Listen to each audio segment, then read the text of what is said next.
네, 안녕하세요. 권상구입니다. 오늘은 2023년도 상반기 구조계획 답안 해설 그 첫 번째를 시작하겠습니다. 이 답안 해설 첫 번째인데 지문 읽기에 1번이라고 돼 있죠. 그러니까 이 지문 이 해당 기출연도에 그 지문 조건이 많아서 지문 읽기를 1차하고 2차로 나눠서 각각 두 파트로 진행을 하겠습니다. 자, 한번 이제 지문을 보시면요. 이 문제를 딱 답안지를 그 문제지를 받아들면 내용이 굉장히 많습니다. 지문 조건도 굉장히 많고요. 그 다음에 이쪽 보시면 문제에서 주어진 도면, 관련 개념도라고 나와 있는데 도면도 굉장히 많습니다. 그래서 이 내용들을 꼼꼼하게 파악하기가 사실은 쉽지 않은 문제였어요. 자, 다음 보시면 이게 답안 작성지입니다. 여러분들이 답안 작성지를 먼저 보셔야 되는 게 뭐 프린터 상태도 그렇지만 이 문제에서 요구하는 답안 내용이 무엇인지를 먼저 확인하시는 게 중요한데 이층 구조 평면도, 지붕층 구조 평면도, 지붕층 구조 평면도, 중간부 트러스, 측면 트러스 이렇게 해서 요 정도의 내용을 요 기출 문제에서는 요구하고 있습니다. 그래서 답안에서 요구하는 답안 작성 내용이 무엇인지를 머릿속에 넣으신 다음에 지문을 읽으셔야 지문을 읽는 효과가 있습니다. 그래서 이렇게 보여지고요. 그다음에 다음으로 보시면 자 이제 딱 보면 지문부터 들어가는데 제목이 나옵니다. 사실 이 제목은 그렇게 중요하지 않습니다. 근데 눈에 띄는 게 증축이죠. 증축이 종종 나왔습니다. 근데 지문 조건에서 증축이라고 하는 내용이 나오면 여러분들은 이게 수직 증축인지 수평 증축인지를 확인하셔야 됩니다. 그것부터 먼저 이제 관심을 갖고 지문을 읽으셔야 돼요. 그 다음에 1번 과제 기호를 보시면 쭉 읽어 나갑니다. 뭐 근린생활 시설의 카페 용도인데 앞에서 답안 작성지에서도 보셨던 것처럼 2층 구조 평면도, 지붕층 구조 평면도, 그 다음에 트러스 인면도를 그리라고 하는 문제였습니다. 그러니까 이걸 먼저 확인하시는 게 중요해요. 이게 맨 처음 여러분들이 아셔야 되는 그 이 문제의 흐름입니다. 포인트예요. 그래서 대부분의 그 지문 조건이 어떻게 보면 요 내용들을 설명하고 있을 텐데요. 여기서 특징적인 건 뭡니까? 요 내용만 보더라도 올해 이 문제는 트러스가 나왔구나라고 하는 걸 알 수 있어요. 그러면 트러스가 이번에 처음 출제된 건 아니고 기존에도 한 두세 번 정도 트러스 관련된 내용들이 나왔습니다. 그러면 그 해당 관련도가 머릿속에 일단 떠오르셔야 문제 푸는데 효과적입니다. 자, 일단 과제 기호에서 대략적으로 흐름을 봤습니다. 뭘 요구하는지도 봤어요. 그 다음에는 여러분들이 지문을 순서대로 쭉 읽어 나가시는 게 아니고 먼저 감을 잡으시는 게 중요하기 때문에 그 감을 잡는데 중요한 가성비가 뛰어난 부분이 어디냐면 제가 항상 강조드리죠. 여기 보기를 보셔야 돼요. 보기를 보셔야 됩니다. 이 보기 보시면은 강제 기둥이라고 나와 있습니다. 우리는 아직 지문 조건을 읽지 않았습니다. 하지만 이 보기만 이렇게 잘 봐도 이 문제가 어떤 종류의 문제의 구조 형식이 출제되었는지 어떤 내용들이 포인트를 두고서 문제가 출제되었는지를 그나마 조금이나마 가늠할 수 있는 키워드들이 나와요. 보시면 강제 기둥 요건 이제 흔하죠. 그런데 요걸 보고 이 기출 문제는 뭐가 출제됐다? 철골 구조가 출제됐구나라고 하는 걸 알 수 있죠. 요것만 보더라도 그러면 여러분들은 머릿속에 일반 철골이 출제되었는지 경량 철골이 출제되었는지가 궁금해 하셔야 되는 것이고요. 자, 두 번째 보시면은 트러스라고 하는 게 나옵니다. 트러스 앞에서 이 트러스는 나올 거라고 하는 게 언급되어질 거라고 하는 게 예상됐어요. 왜냐면 과제 기호에도 트러스 인면도를 그리라는 게 나왔으니까. 근데 특이하게도 트러스 목재죠. 요게 한 가지가 추가됩니다. 트러스긴 트러스인데 목조 구조가 나오는구나. 그러면 구조 형식으로 따지고 보면 요 강제 기둥이라고 하는 여기서 뭘 할 수 있다고요? 철골 문제가 출제됐구나. 그 다음에 요 트러스 목재에서 요 목재라고 하는 단어 때문에 목재가 출제됐구나. 이미 여러분들이 이제 어떤 구조 형식 두 개를 파악할 수 있습니까? 그렇죠. 철골하고 목재라고 하는 두 가지 서로 다른 형식의 구조 형식을 요 보기만 보더라도 파악할 수 있는 겁니다. 근데 보시면 트러스 목재 부조인데 인면도를 그리라고 할 때는 선을 두 개를 사용하라고 했고요. 그 다음에 구조 평면도에는 하나를 사용하라고 했어요. 그래서 만약에 여러분들이 인면도를 그리시는데 단선으로 하셨다 그러면 약간의 감점 포인트가 있지 않을까 싶은 생각은 듭니다. 그 다음에 강접합, 이건 뭐 흔히 알고 있는 겁니다. 핀접합, 흔히 알고 있는데 어떤 문제도요. 강제뿐만 아니라 목재도 강접합, 핀접합은 철골 구조하고 동일하다라고 하는 거. 그래서 강접합, 핀접합에 대한 거 나오고 그 다음 여기 보시면 데크플레이트 골방향이 나오죠. 여기서 여러분들이 뭘 느끼셔야 됩니까? 데크플레이트 골방향. 자, 강제 기둥에서 철골 구조가 나왔다고 나왔다고 예상은 되고 근데 데크플레이트 골 방향을 물어보는 거 보니까 경량 철골인가요? 일반 철골인가요? 이 문제에서는 일반 철골로 구조 계획을 하라고 하는구나 라고 하는 걸 알 수 있습니다. 그 다음에 여기 보시면 강봉이 나와요. 강봉. 강봉이 참 낯선 문제입니다. 뭐 문제를 풀다 보면 가끔 이 강봉에 대한 내용이 언급되어지긴 합니다. 동그란 직경이 아주 가는 동그란 부재를 말하는 겁니다. 강봉이라고 하는 건. 그래서 요거 포인트 강봉. 흔한 구조는 아니기 때문에. 그 다음에 전단벽이라고 하는 게 뭐죠? 그렇죠. RC 구조죠. 그러니까 이 문제에서는 증설 전단벽이라고 하는 용어가 나오면 횡력에 대해서 고려가 되어 있구나라고 하는 것을 미리 예상하실 수 있고요. 근데 전단벽이라고 하는 게 RC 구조니까 결국 이 문제에서 다뤄지는 구조 형식은 총 몇 가지입니까? 이 보기에서만 파악된 게 RC 구조, 철골 구조 중에서도 일반 철골 구조, 그 다음에 목 구조 세 가지의 구조 형식이 포함된 문제가 출제됐구나라고 하는 걸 알 수 있습니다. 특히나 제가 이렇게 색깔을 달리한 이런 부분들은 여러분들이 요 해당 용어들을 정확하게 머릿속에 넣으신 다음에 뭘 읽으셔야 된다고요? 지문 조건을 읽으셔야 됩니다. 자, 다음 보시면 이제 문제에서 주어진 도면이 나옵니다.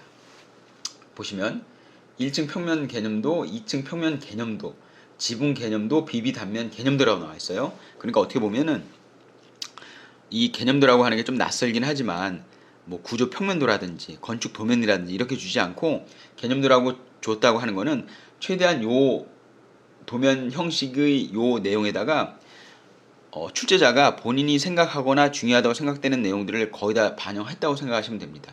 그래서 개념도인 거예요. 도면도 아닌데 그렇다고 도면 아닌 것도 아닌 것 같고, 그래서 이 명칭이 좀 낯설긴 합니다만 어쨌건 1층 개념, 1층 평면 개념도, 2층 평면 개념도, 그 다음에 지붕 개념도, 그 다음에 비비단면 개념도 해서 총 이렇게 4가지 아니면 5가지 정도의 관련 도면이 나옵니다. 이것도 이제 꼼꼼히 보셔야 됩니다. 여기에다가 너무 많은 시간을 투자할 수는 없지만 그래도 요 문제에서 주어진 요 개념들을 먼저 한번 확인하셔야 뭐 읽기가 수월하다고요? 그렇죠. 지문 조건을 읽을 때 이해도가 훨씬 높아집니다. 자, 보시면 한번 보시면, 자, 먼저 눈에 띄는 게 기존 건축물, 증축 건축물, 기존 건축물로 나눠집니다. 그래서 색깔을 달리 했는데 좌우는 기존에 있던 건축물인 것 같습니다. 그 다음에 증축 건축물, 우리가 과제기호에서도 읽고 넘어왔던 것처럼 제목 부분에 뭐가 있었어요? 증축이라고 하는 게 있었죠. 그래서 그 증축에 해당되는 부분이 여기 있군요. 그 다음에 2층에도 이 부분에 해당되고요. 그 다음에 지붕층에서도 여기는 증축 관련된 부분입니다. 그 다음에 여기 보시면 이걸 이제 입단면도 형식으로 이제 표현을 해놨는데 결국 여기서 눈에 띄는 건 뭐예요? 지붕 형태는 트러스겠구나. 여기 지붕 트러스라고 친절하게 적어놨어요. 그래서 삼각형 지붕 트러스를 내가 계획해야 되겠구나라고 하는 거는 답안 작성지에서도 확인하고 온 내용이고요. 그래서 크게 보면은 영역을 확인하셔야 됩니다. 영역을. 그래서 지문 조건을 읽으실 때 기존 건축물에 관련된 내용인지 증축 건축물에 관련된 내용인지 그게 1층, 2층에 해당되는 건지 지붕층에 해당되는 건지 그 언급되어지는 내용이 어디에 해당되는지를 여러분들은 꼼꼼하게 확인하고 오셔야 됩니다. 자, 이제 하나하나 보시면 1층 평면 개념도부터 보겠습니다. 보시면 여기 보세요. 자, 일단 눈에 띄는 게 뭐냐면 보행 통로가 눈에 띕니다. 보행 통로. 그렇죠. 요즘에 최근에 한 두세 번 정도 보행 통로가 나왔어요. 연속적으로 나오고 있습니다. 그래서 요 보행 통로라고 하는 건 새로운 아이템이에요. 근데 여러분들이 보행 통로라고 하는 걸 딱 보시는 순간 기존의 기출 문제에서도 공부하셨던 것처럼 이 부분에서는 뭐하고 연관됩니까? 그렇죠. 기둥 계획에 제한을 주죠. 이 보행 통로라고 하는 거는, 이 통로라고 하는 거는 결국 사람이 보행해야 되는 거기 때문에 여기에는 보행 통로 이용에 지장이 되는 기둥 부재를 설치할지 말지가 포인트가 되는 겁니다. 그래서 통로라고 하는 게 나오면 기둥 조건입니다. 근데 구분하실 게 뭐냐면 서비스 통로가 있고 보행 통로가 있는데 서비스 통로는 가능이라고 하는 거. 이게 중요하죠. 요 가능. 가능. 여기 보시면 보행 통로는 3m예요. 여기 3m 나옵니다. 근데 서비스 통로는 4m입니다. 근데 이 4m 서비스 통로는 4m를 다 쓰라고 하는 게 아니고 요 4m에서 최대 4m지만 4m보다 작아질 수 있다라고 하는 가능성을 열어둔 게 요 가능이라고 하는 범위입니다. 가능이라고 하는 용어예요. 그래서 요걸 놓치시면 안 됩니다. 서비스 통로를 4m로 딱 픽스하시는 순간 이 문제는 풀기가 어려워요. 답이 잘 안 보입니다. 기둥 배치하실 때. 근데 최대로 4m 주어졌지만 4m가 될 수도 있고 3m가 될 수도 있고 2m가 될 수도 있고 그 대신 4m를 초과할 수는 없습니다. 최대 4m 이내에서 서비스 통로가 결정되겠구나라고 하는 거를 여러분들이 생각하시면 돼요. 자, 다음. 자, 그 다음에 여기 보이는 게 출입구가 보입니다. 당연히 보행 통로든 서비스 통로든 사람이 왕래하는 구간, 그 부분에는 출입구가 있겠죠. 그래서 위아래 또 출입구가 있고요. 그 다음에 좌우에도 출입구가 있습니다. 이 출입구에는 여러분들이 뭘 설치하지 마셔야 된다? 여러분들이 설치하면 안 되는 거, 기둥 당연하고요. 벽체 당연하고요. 이런 것들. 뭔가 통행에 방해가 되는 거는 가급적 설치하면 안 되겠다라고 하는 거를 힌트를 주고 있습니다. 그래서 출입구는 4곳이 지정이 되어 있네요. 자, 다음 보시면, 자, 잘 보시면 여기 전면이라고 하는 게 있고 후면이라고 하는 게 있어요. 이게 지문 조건에서 어떻게 반영될지는 아직 우리는 지문을 읽지 않았습니다. 하지만 염두는 해두셔야 돼요. 뭐에 구분이 있다? 건물의 앞뒷면에 구분이 있다라고 하는 거 염두에 두시고요. 자, 그 다음에 다음으로 가서 보시면 여기 비내력벽이 있습니다. 아마도 제가 기출문제를 쭉 확인해 봤는데 지문 조건이라든지 이렇게 관련 도면에 그 비내력벽이라고 언급되어진 거는 사실 처음인 것 같습니다. 처음. 그래서 이 비내력벽이라고 하는 거는 여러분들이 요 내용을, 요 이름을 딱 보시는 순간, 요 용어를 보시는 순간 어떤 느낌이 맨 처음에 들어야 되냐면, 내력벽은 보통 철거할 수 없는 벽체라고 제한을 두고요. 근데 비내력 벽체라고 하는 거는 철거 가능한 벽체다. 그러니까 이 문제가 증축을 하는 거니까 필요에 의해서는 비내력 벽을 털어낼 수도 있겠구나, 철거할 수도 있겠거나 제거할 수도 있겠구나라고 하는 거를 염두에 두시면 돼요. 그래서 특이하게 비내력 벽이 나왔다라고 하는 거. 이 비내력 벽에 대한 내용이 이 답안을 작성하는데 어떤 영향을 미칠지는 모릅니다. 하지만 문제에서 주어졌기 때문에 꼭 확인하고 넘어가셔야 되는 거예요. 비내력 벽. 그쵸? 자, 그 다음에 디멘전을 보시면 결국은 2층 평면 개념도에서 증축 건물에 해당되는 이 부분이 바닥 부분이죠. 이 부분이 여러분들이 구조 계획을 해야 되는 부분인데, 전체 바닥 면적 중에서 증축 바닥 면적은 이 부분밖에 없는 것이고요. 그것도 특이하게 앞뒤는 전부 다 뭐가 있습니까? 슬라브 오픈 부위가 있기 때문에 구조 계획을 따로 하지 않아도 되는 부분이 있어요. 그러니까 여러분들은 2층 평면에는 이 부분만 구조 계획을 하시면 됩니다. 무슨 구간에서 증축 건축물이 그 계획되는 부분에서 바닥 면적은 이 부분밖에 없다라고 하는 거. 그래서 바닥 증축부를 보시면 가로 10m, 세로 나눠져 있죠. 기둥을 중심으로 해가지고 5.1m, 4.7m니까 9.8m. 가로 10m, 세로 9.8m짜리 바닥을 여러분들이 계획하시면 됩니다. 아마도 경험상 이 바닥은 어떤 구조로 계획이 될까요? 일반 철골 구조로 계획이 되겠구나라고 하는 거는 아까 보기에서 우리가 구조 형식을 따질 때 한번 보고 왔습니다. 그러니까 이 부분은 이 부분이 바닥 구조가 되는, 일반 철골로 이루어지는 데크 플레이트 슬래브가 놓여지는 부분이 이 부분이구나라고 하는 거를 염두에 두시면 돼요. 하지만 여러분들은 아직 지문을 읽지 않으셨기 때문에 픽스된 내용은 아닙니다. 정해진 내용은 아니고 그 정도 될 거야 라고 하는 생각을 가지고 지문 조건을 읽으시는 게 중요하죠. 네, 그래서 최종 확인은 지문에서 하셔야 됩니다. 자, 보시면,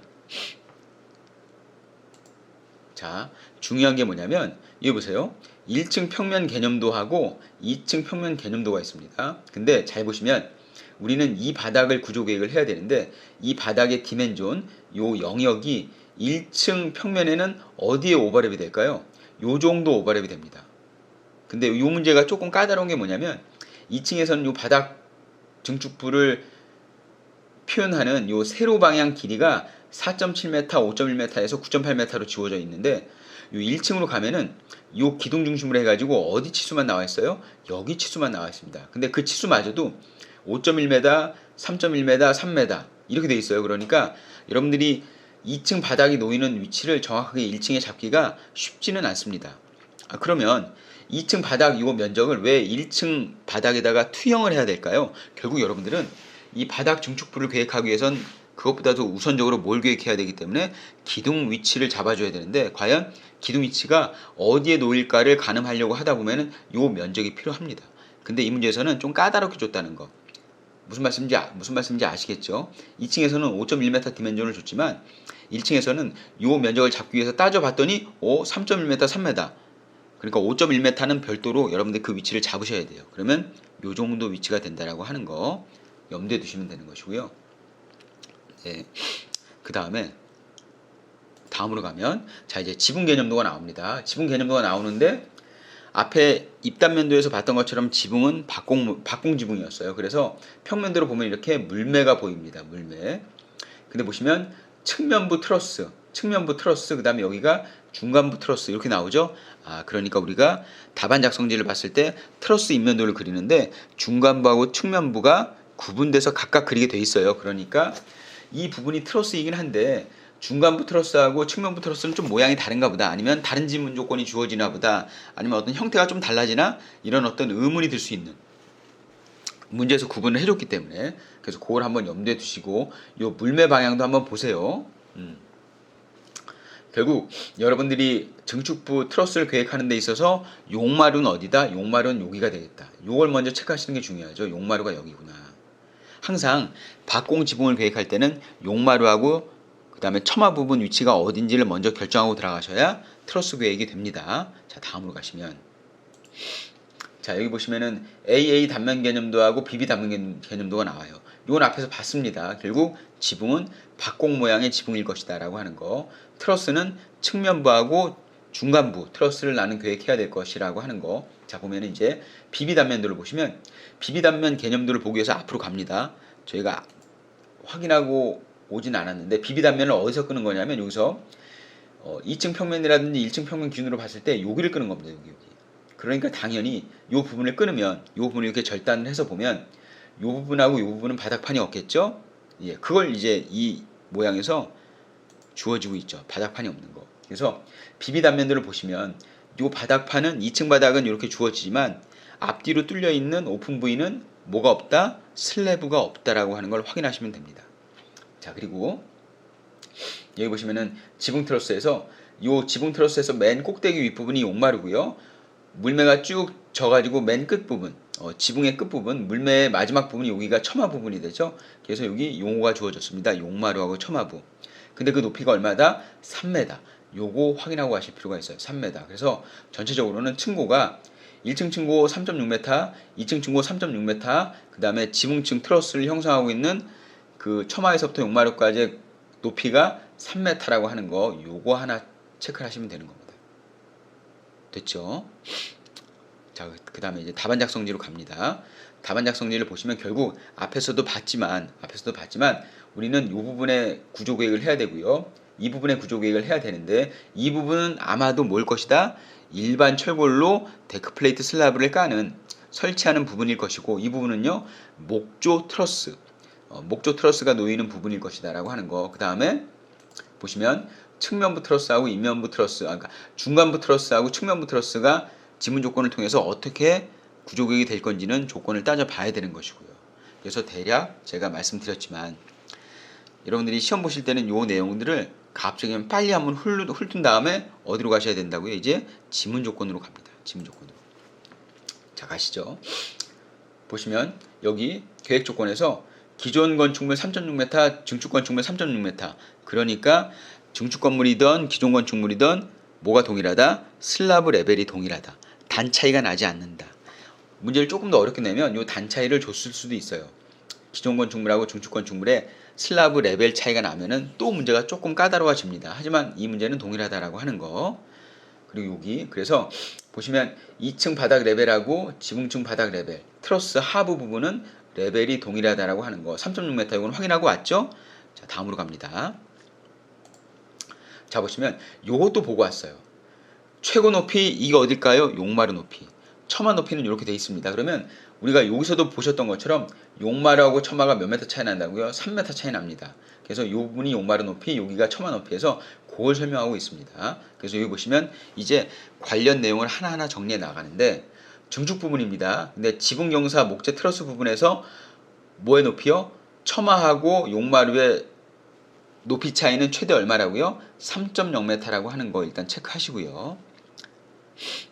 자, 다음으로 가시면 자, 요 밑으로 넘어옵니다. 지금 우리는 뭘 보고 있냐면 기존 건축물에 대한 내용을 보는 게 아니고 증축 건축물에 대한 내용을 보고 있습니다. 증축 건축물. 그래서 증축인데 여기 보시면은 지붕하고 2층 바닥 구조가 나오죠. 지붕, 트러스 이미 우리는 파악하고 있습니다. 하지만 이 트러스는 무슨 트러스라고요? 목조 트러스.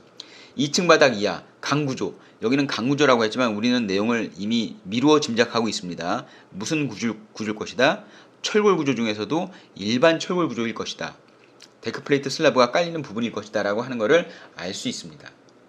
그렇죠. 그래서 나중에 여러분들이 답안 작성하실 때는 데크플레이트 골방에 대한 표시 빼먹지 않고 놓치지 않고 표시하셔야 됩니다. 그 다음에 2층 바닥 이하라고 했는데 2층 바닥에 일반 철골이 계획되어야 되는 부분은 이 부분만 해당된다라고 하는 거, 이 부분만 해당된다라고 하는 거, 위아래는 뭘로 구성되어 있다?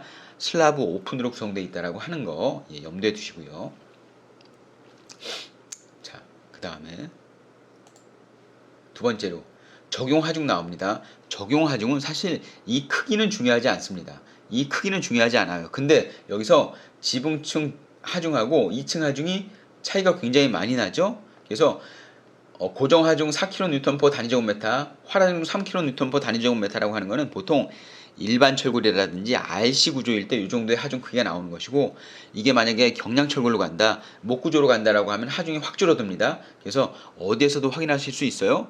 이 하중의 크기만 놓고 봐도 이게 일반 구조인 RC하고 일반 철골 구조가 적용될지 아니면 경량 구조인 경량 철골하고 목 구조가 적용될지는 이 하중만 보고서도 알 수 있다라고 하는 거. 하지만 뭐는 중요하지 않다? 이 값 자체는 중요하지 않습니다. 그냥 여러분들이 앞에서 쭉 봐왔던 내용을 다시 한번 확인하고 가는 차원입니다. 그 정도밖에 안 돼요. 자, 그래서 다음 보시면 재료. 지금까지 출제된 모든 문제에서 빠지지 않고 나왔던 내용이 재료지만 실제로 여러분들이 구조 계획을 하시는 데 있어서는 한 번도 중요해 본 적이 없다. 그래서 이거는 삭제해도 되는 내용입니다. 그냥 문제의 형태를 만들기 위해서 출제할 뿐이지 답안 작성에는 영향을 주지 않습니다. 자, 다음으로 가서 보시면 자, 여기 나와요. 부재. 근데 기둥.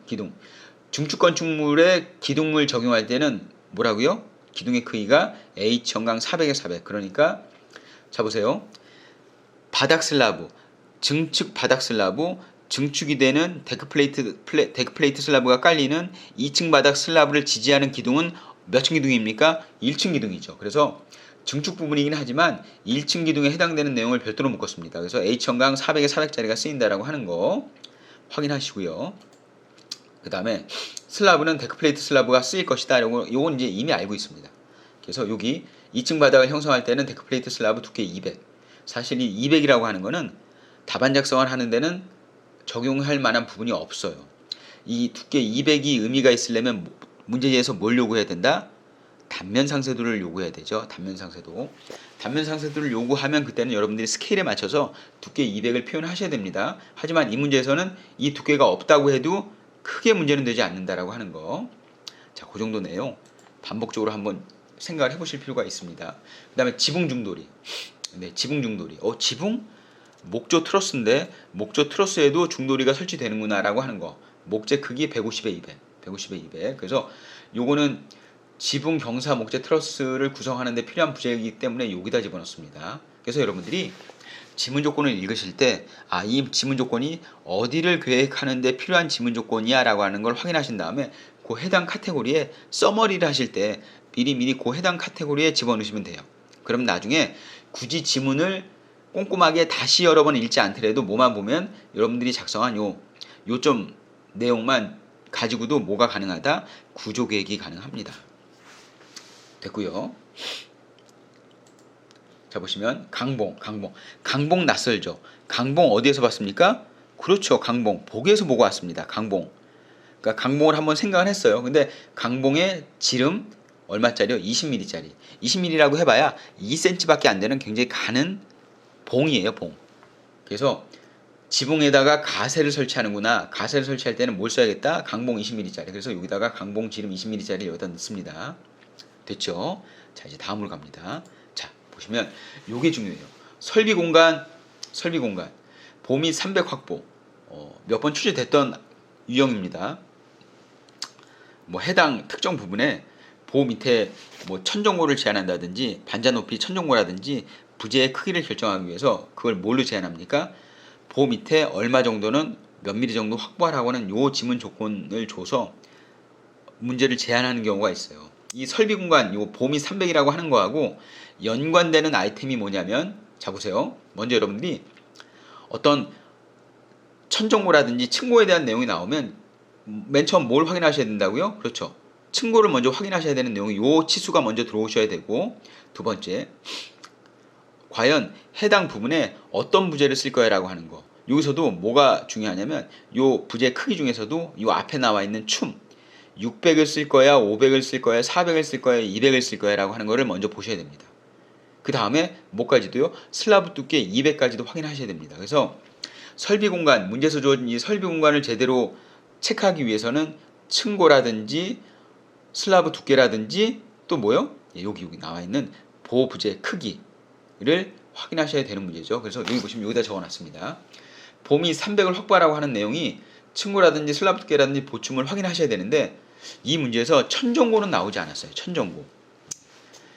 다른 지문 조건, 앞으로 볼 지문 조건에 천정고라는 내용이 나올지 모르겠지만 이 천정고가 얼마 정도 될까라고 하는 것도 궁금합니다. 예, 궁금해요. 다른 기출문제에서는 천정고에 대한 것도 나왔기 때문에. 자, 이렇게 보시면 되고, 그래서 이 지문 조건은 굉장히 중요한 지문 조건이라고 하는 거 확인하시고요. 자, 다음. 자, 증축 구조, 그러니까 일반 철골 구조에 사용할 수 있는 부재의 크기는 A, B, C, D가 나와 있습니다. 자, 보시면 항상 이런 보 단면에 크기가 나오면 어떤 부재가 어떤 부재보다 클까를 먼저 이제 검토하시는 게 중요한데, 자 보세요. A 부재는 600에 200입니다. 보 부재는 500에 300이에요. 그러면 A 부재가 하중을 많이 받습니까? B 부재가 하중을 많이 받습니까? 알 수 없습니다. 알 수 없어요. 왜냐면 일반적으로는 보춤이 큰 부재가 크다고 생각하지만 항상 그런 건 아니기 때문에 단정 지을 수는 없다는 얘기죠. 보시면 이게 600에 200이고요. 500에 300입니다. 춤은 비부재가 불리하지만 상대적으로 뭐가 넓어요? 그렇죠. 폭이 넓기 때문에 비부재가 더 하중을 많이 받을 수, 크게 큰 하중을 받을 수 있기 때문에 이 A, B에 대한 부재는 가름할 수 없습니다. 어떤 게 내력이 큰 부재인지는. 그래서 여기 정리를 했는데요. 철골보가 나옵니다. 2층 구조 증축을 하는 데 있어서. 근데 여기 제가 A, B는 어떤 게 큰지 작은지를 표현해 놓지 않았죠. 그 다음에 C하고 D는 누가 봐도 A, B보다는 C가 작고요. C 부재보다는 D가 작기 때문에 이 순서는 이렇게는 나열이 가능하다는 겁니다. 하지만 A, B 부재가 어떤 게 큰지는 2단계에서는 확인할 수가 없어요. 그 다음에 또 하나 보시면 D 부재의 크기가 200에 100입니다. 그러면 여러분들은 200에 100을 보는 순간 직관적으로 내가 만약에 횡작을 방지 정보를 계획할 일이 있으면 쓸 부재가 있다 없다? 있죠. D 부재를 갖다 쓰면 크게 무리가 없습니다. 그래서 여기 횡방보라고 되어 있는데 횡작을 방지 정보는 쓸만한 부재가 있다라고 하는 거 동그라미 쳤습니다. 네. 다음이요. 자, 여기 보시면 트러스 부재라고 나와요. 특이하게도 이 문제는 트러스, 지붕 트러스를 구성하는 부재를 별도로 이렇게 목 구조를 줬습니다. 목 구조 부재를. 근데 우리가 목 구조를 많이 다루지 않다 보니까 요 사이즈가 낯설긴 합니다. 하지만 낯설다고 하더라도 이 단면 형상이 어려운 건 아니니까 그냥 직사각형 아니면 정사각형이죠. 그래서 L 부재하고 M 부재하고 S 부재가 있는데 여기도 나오죠. 강봉이 한 번 더 나옵니다. 강봉이 2번 나왔어요. 지붕 트러스의 가세, 지붕 트러스 가세를 결정할 때는 직경 20mm짜리를 쓰고요. 그렇지 않고 트러스 부재 자체를 구성하는 부재는 목재 크기가 강봉 30mm도 적용 가능하다라고 하는 게 여기 나옵니다. 그래서 이거는 명확하게 L 부재가 가장 크고요. 그 다음에 M 부재고 그 다음에 S 부재가 제일 작습니다. 그래서 요거는 요 순서대로 트러스 목재 부재 크기를 L, M, S로 구분하셔서 표현하시면 됩니다. 자, 됐죠? 제가 지금까지 지문 조건에 대한 대략적인 내용이라든지 문제에서 출제된 각 층의 개념도라든지 그 다음에 어디를 읽고 있어요? 계획 조건 정도만 이렇게 쭉 훑고 왔는데도 한 30분 이상이 지났습니다. 그래서 사실은 23년도 상반기 문제는 지문량이 굉장히 많기 때문에 이 지문량을 충실히 소화하기에도 문제가 쉽지 않은 문제였습니다. 그것도 정해진 시간 안에. 그래서 앞서서 말씀드렸던 것처럼 답안 해설 첫 번째에서 지문 읽기를 지금까지는 그냥 한 번에 다 끝냈는데 요 23년도 상반기 문제는 두 파트로 나눠서 요까지 일단 설명을 드리고요. 그래서 파트 하나가 끝나고 이 뒤에 이제 구체적으로 여러분들이 구조계획을 하는 데 있어서 필요한 지문 조건은 이 다음 동영상에서 다시 한번 설명을 드리겠습니다. 네, 이렇게 해가지고 해설 동영상 첫 번째를 마치도록 하겠습니다. 네, 감사합니다.